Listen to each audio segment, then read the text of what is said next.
For some insight on what's next for national health care, we turn to Ron Brownstein, senior editor at The Atlantic. He's in our Washington bureau. Ron, good morning. Good morning. So whose failure is this?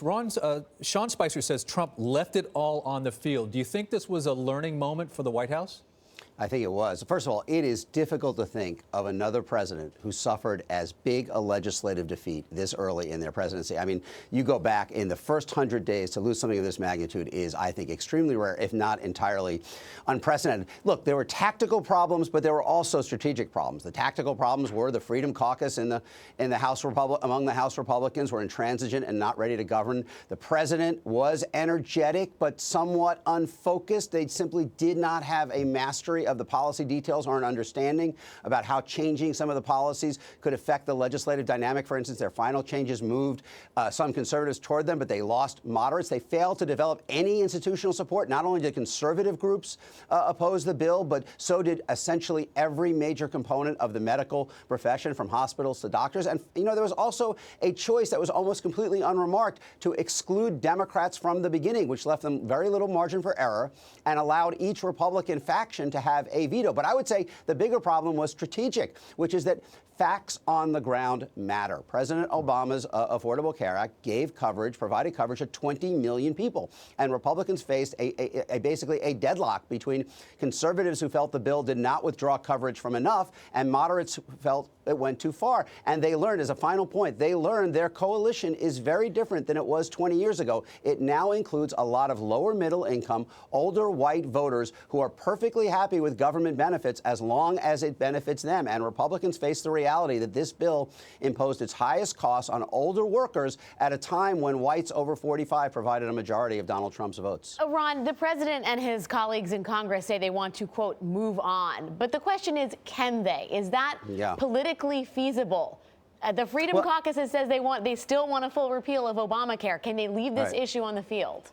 No, I don't. Well, I think they have to move on. There is no possibility of a full repeal of Obamacare. Let's remind everybody that even if this had passed the House yesterday, you know, the president said on Thursday he was done negotiating. That was really kind of delusional, because if it had passed the House, he had just started negotiating. They would have to figure out a way to get it through the Senate, because by moving it so far to the right in the final hours in the House, particularly by repealing those essential health benefits, they guaranteed that nothing like that was going to pass the Senate. So they'd have to figure out a way to get it through the Senate. And even if they did, they would then have to figure out how to get the House to accept what the Senate did. Right. And we're talking about 7 years of a drumbeat over the repeal of Obamacare. Can that drumbeating just stop abruptly today?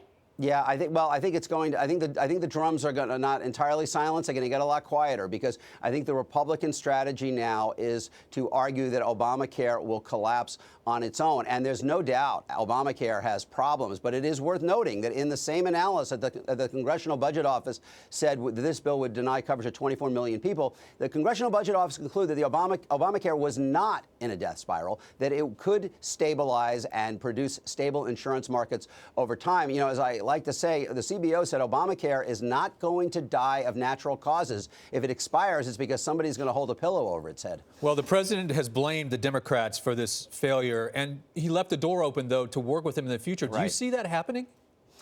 I think it'd be very hard. It is a radically different vision of his presidency, right? And one in which there could be some potential, but it would require him to stand up to elements of the Republican Party in a way that he hasn't been willing to do. I mean, the problem with Obamacare is in the individual markets, right? It's in the portion of this of people who are buying private insurance. What the Republicans in the House wanted to do is also repeal the expansion of Medicaid, which has provided over half the coverage. That is an absolute non-starter for Democrats, to take away health coverage from that many lower income working people.